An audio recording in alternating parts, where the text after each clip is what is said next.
Hey everyone and welcome. In this video we're going to be having a look at a Swedish MEP in his stern threat to von der Leyen. He's basically warned that there's going to be more referendums to come. So I don't know when Sweden got based, but it looks like they have. Now it's titled, EU warned more referendums to come. Swedish MEP in stern threat to von der Leyen. EU Commission Chief Ursula von der Leyen received a stern threat more member states will join the UK out of the bloc unless she gives up on her agenda for a United States of Europe. So it looks like the member states have finally started to have enough and are starting to scream at von der Leyen, which I can guarantee she won't like, but it's tough.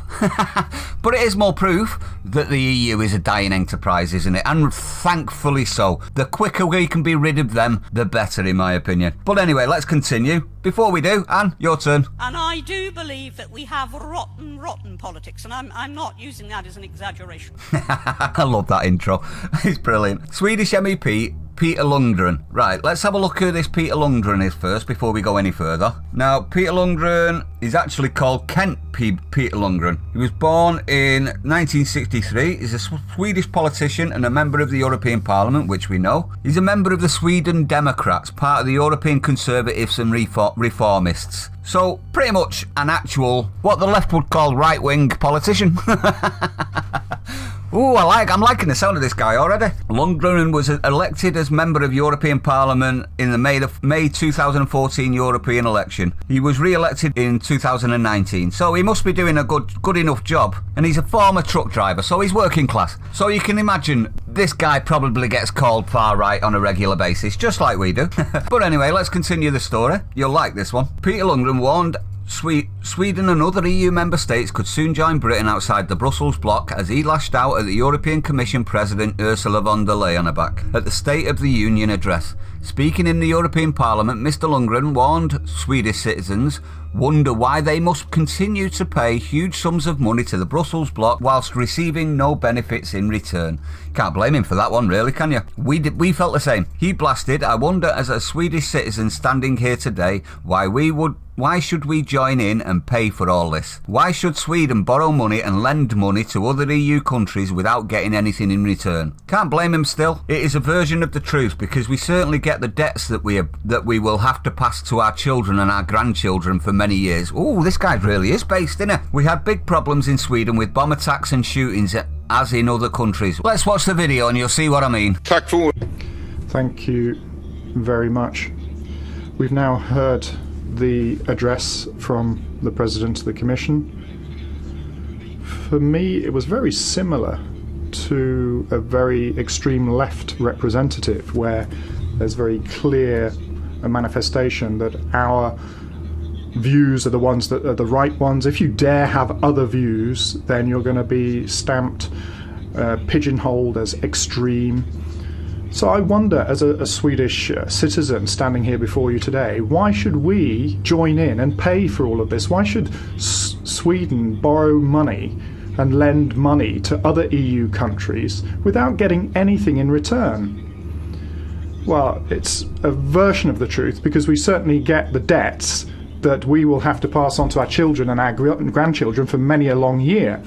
We have big problems in Sweden with bomb attacks and shootings, as in other countries. In Germany, for example, I think we all remember Chancellor Merkel's speech, Wir schaffen das. No, we can't cope.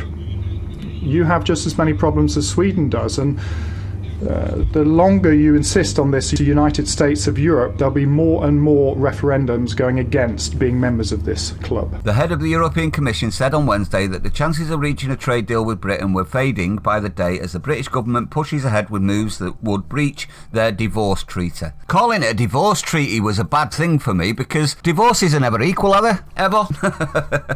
The British government unveiled draft legislation last week which it acknowledges would violate its internal legal obligations and undercut parts of the divorce deal it signed before Britain formally left the European Union in January. Brussels wants Prime Minister Boris Johnson to scrap what is known as the Internal Markets Bill, saying it would sink talks on future trade agreements before Britain leaves the EU's single market. Oh, I hope so, which it has remained part of during a status quo transition period that expires at the end of the year. And I have hated every second of it. We should have just left. As we should have just left the day after the referendum. We wouldn't have gone through all of this crap, would we? Mr Johnson has refused, and he better continue to refuse. With every day that passes, the chances of a timely agreement do start to fade, said Ursula von der Leyen, President of the European Commission, the EU executive. In a speech to the European Parliament, she said the divorce settlement cannot be unilaterally changed, disregarded or disapplied. This is a matter of law, trust and good faith. Well, you can talk about good faith, okay. Trust is the foundation of any strong partnership. Well, that's where you're beating a dead horse then, because we don't want a partnership, to be honest, most of the people. Do we, everyone? The British pound, which moves in line with perceptions of either a chaotic or orderly Brexit, held within striking distance of a 2-month low on Wednesday. That's only because companies don't know whether they're coming or going at the minute. But we won't talk about that. Of course we won't. The EU fears a disorderly Brexit if the terms of the free trade relationship are not agreed.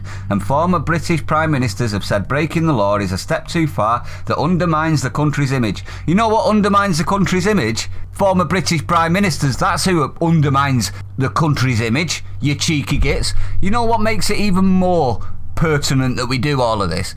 Because they don't want us to. The arch-remoaning scumbag ex-prime ministers that won't just shut up and fall into insignificance. Those idiots, yeah.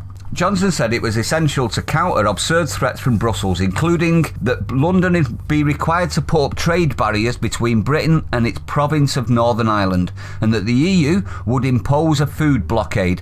That, in my opinion, in itself is an act of war. Carry on, EU, and see what happens. Such steps, he said, would threaten the unity of the United Kingdom. No, it would threaten the cohesion of the EU, to be honest, because if you'll do that to us, the other member states have got to be thinking you'll do it to them as well, haven't they? Your bullying is going to backfire big time, EU, and I cannot wait. The Internal Market Bill is being debated by British Parliament, where Johnson faces opposition by some members of his governing Conservative Party. Let me rephrase that whole passage, shall I? Johnson faces traitors from within his own ranks that are only now showing their true colours as turkeys. I'm right on that one, aren't I? Justice Secretary Robert Buckland said the government sees a way through the parliamentary maze, and Johnson has been talking to the party rebels. Apparently there's news come out that he's actually give them concessions. I think that's an absolute disgrace if he has. I'll let you know if that's true. Buckland said there had been talks with Bob Neill, a Conservative lawmaker, who has proposed amending the bill to assure that any attempt to use the clauses that breach the Brexit divorce agreement receive prior approval from Parliament. Britain's Northern Ireland Minister Brandon Lewis told Parliament he stood by remarks he made last week that the bill would break international law in a very specific and limited way. You can understand why Northern Ireland want them to break this law, because it effectively annexes them, doesn't it? It removes all of the powers from themselves and gives it all to the EU. Am I wrong on that one? He said he was optimistic about an eventual trade deal with the EU, however. I don't think that's happening, and if it does, I'll be starting again, to be honest, and campaigning for complete removal of the EU out of Britain. EU diplomatic sources told Reuters that if the bill was passed in its current form, Brussels felt it could not deal with London. Hey, they might finally be getting it. We don't want to deal with you, you muppet. And it looks like most of your member states, and obviously France and Germany, the two messiah states, most of the other states are now starting to say they don't want to be with you either. And who can blame them? But anyway, let me know what you think, everyone. I'd like to know your opinion on this one. Do you think it's more nails in the coffin for the EU? I did say I keep bringing you all the knocks they take. Well, this one's another one, isn't it? Sweden saying F you. I mean, you got to remember, Sweden are ultra-liberal, to their own detriment, in my opinion. And yet they're still coming out with based comments and telling the EU they're a bunch of crapheads. If you're new to the channel, don't forget to hit the like, comment, subscribe, hit the bell icon, everyone. Share it out, please. Stay safe. Don't be silent anymore. We are the majority, not the silent majority. Time to stand up, and I'll see you on the next one.